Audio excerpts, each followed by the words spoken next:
So, last summer, I agreed to house sit for my aunt. She has this massive Victorian-style house that's beautiful but also unsettling. You know, the kind of house where every floorboard creaks and you swear you hear footsteps when no one's there. She warned me about the basement before she left, told me it was unsafe and not to go down there. At the time, I didn't think much of it. By the second night, I started hearing weird noises coming from downstairs.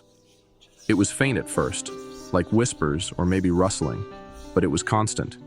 I kept telling myself it was just old pipes or the wind, but by the fourth night, it was louder. It didn't sound like pipes anymore.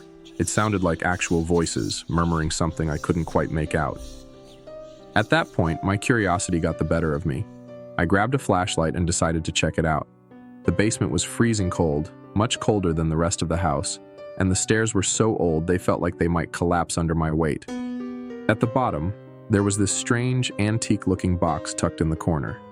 It was covered in dust and cobwebs, like it hadn't been touched in years. When I opened it, I found a bunch of old black and white photos of kids. Here's the creepy part. Every single one of their faces was scratched out, except for their eyes. The eyes were untouched, staring back at me like they were alive. And then, as if that wasn't bad enough, I felt this icy breeze on the back of my neck, and the basement door slammed shut. I bolted up the stairs, but the door wouldn't budge. It felt like someone was holding it shut on the other side. I eventually managed to force it open, and when I got out, I left the box right there on the kitchen counter. I didn't even try to explain it to my aunt. The next day, she called me, furious, saying, "Why did you bring that box upstairs?" I didn't know what to tell her. To this day, I have no idea what was in that basement, or why she kept that box. I've been driving trucks for over 15 years, and let me tell you, the road can be a weird place. But this one experience, it still gives me chills. It was about 3 years ago, and I was driving a long stretch of highway late at night. It was one of those roads that feels like it goes on forever. No lights, no towns, just pitch black darkness. Around 3 a.m., I saw a car swerving up ahead. I thought maybe the driver was drunk or falling asleep, so I slowed down to keep my distance. But as I got closer, the car just disappeared. Like 1 second it was there, and the next it was gone. I slammed on the brakes, thinking it might have gone off the road, but there was nothing. No tire marks, no wreckage, nothing. I was freaked out, but I kept driving. About 20 minutes later, I saw the same car again. This time, it was flipped over on its roof, its hazard lights blinking. I pulled over and grabbed my flashlight, ready to help. But when I looked inside, there was no one there. No driver, no passengers, just an empty car. When the state troopers arrived, they checked the area and told me something that made my blood run cold. They said this wasn't the first time someone reported seeing that car. And here's the kicker. No accidents had ever been officially recorded on that stretch of highway. I avoid that road now. Whatever that was, I don't want to see it again. When I moved into my new apartment, I thought I'd hit the jackpot. It was cheap, spacious, and in a decent area. But there was one thing about it that didn't sit right with me. The bathroom mirror. At first, I thought it was just my imagination, but the reflection always seemed off. The first time I noticed it, I was brushing my teeth, and out of the corner of my eye, I saw my reflection move when I hadn't. It was subtle, just a tiny lag, like it was a second behind me. I shrugged it off, thinking I was just tired.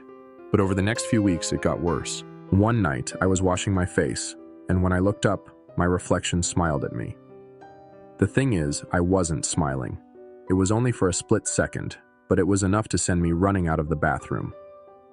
After that, I started avoiding the mirror altogether. The final straw came about a week ago. I came home from work to find the bathroom mirror fogged up, even though I hadn't used the shower that day. Written in the condensation were the words, "Let me in." I don't know what it wants or how it got there, but I've covered the mirror with a towel and haven't looked at it since. I'm moving out next month, and I'm leaving that mirror behind.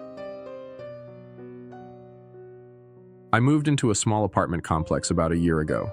It's nothing fancy, but it's quiet and the rent is affordable. My window faces the building across the courtyard, and most nights I leave the blinds open. A few weeks ago, I noticed something strange. There's an apartment directly across from mine that's been vacant for as long as I've lived here. No lights, no signs of life, just empty. But one night, as I was lying on my couch scrolling through my phone, I glanced out the window and saw someone standing there. It was just a silhouette at first, barely visible through the blinds. I thought maybe a new tenant had moved in, so I didn't think much of it. But as the nights went on, I realized something wasn't right. The figure never moved. It just stood there staring directly at my window. One night, I decided to confront whoever it was. I went downstairs, crossed the courtyard, and knocked on the door of that apartment. No one answered. I knocked again, harder this time, but still nothing. Finally, I tried the door handle, and to my surprise, it was unlocked. The apartment was completely empty. No furniture, no lights, nothing. I walked over to the window where I'd seen the figure, but there was no sign of anyone. When I got back to my apartment, I looked out the window again and the figure was still there. But now it was in my window.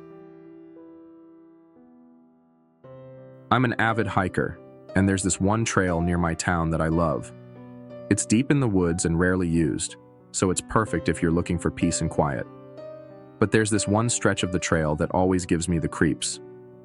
The first time I noticed it, I was about 2 miles in when I heard something, like whispering. At first I thought it was the wind in the trees, but it sounded too distinct, like actual voices. They were faint, almost like they were just out of earshot, but I couldn't make out what they were saying. I kept walking, trying to ignore it, but the whispers seemed to follow me. Every time I stopped, they stopped.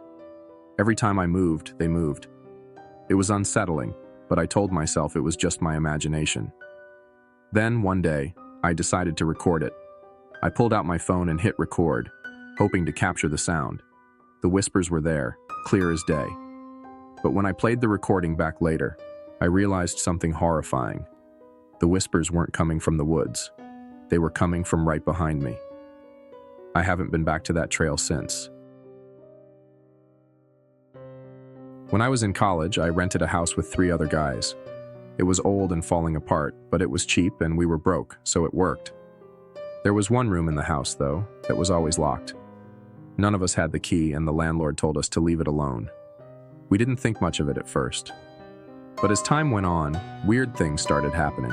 We'd hear noises coming from the room at night, like faint scratching or footsteps. Sometimes the doorknob would jiggle, as if someone was trying to open it from the inside. One night, after a few drinks, we decided to break the lock and see what was inside. Big mistake.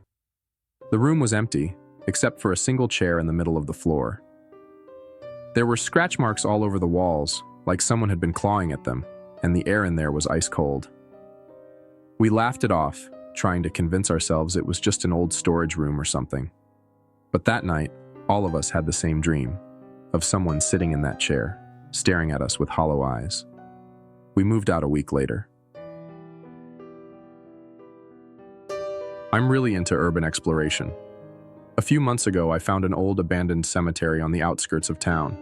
It wasn't on any maps, and it looked like no one had been there in years. Most of the headstones were broken or covered in moss, and the whole place had this eerie, forgotten vibe. As I was walking around, I noticed a small, unmarked grave in the corner of the cemetery. It looked different, newer, like it didn't belong there. Out of curiosity, I started clearing away the dirt and leaves, and I found a small wooden box buried next to the grave. When I opened it, I found a bundle of what looked like old, handwritten letters. They were brittle and faded, but I could make out a few words. They were love letters, but they were written to someone who had died years before the writer was even born. That night, I started having nightmares. Dreams of a woman in a tattered dress standing at the foot of my bed, holding the letters. I tried taking the box back to the cemetery, but when I got there, the grave was gone.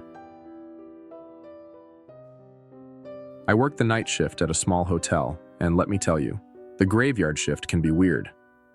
A few nights ago, the phone at the front desk started ringing around 2 a.m. When I answered, there was no one there, just silence. I hung up, but the calls kept coming every few minutes. Eventually, I checked the caller ID, and here's the creepy part.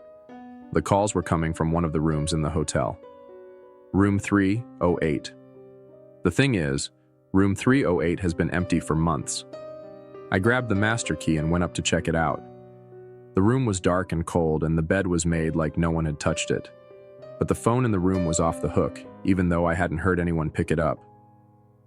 As I was leaving, the phone started ringing again, this time the one in my pocket. It was the front desk phone, calling me. I didn't answer. Like, share, and subscribe. If you got videos or stories to share related to the paranormal, then do send them to us on this email.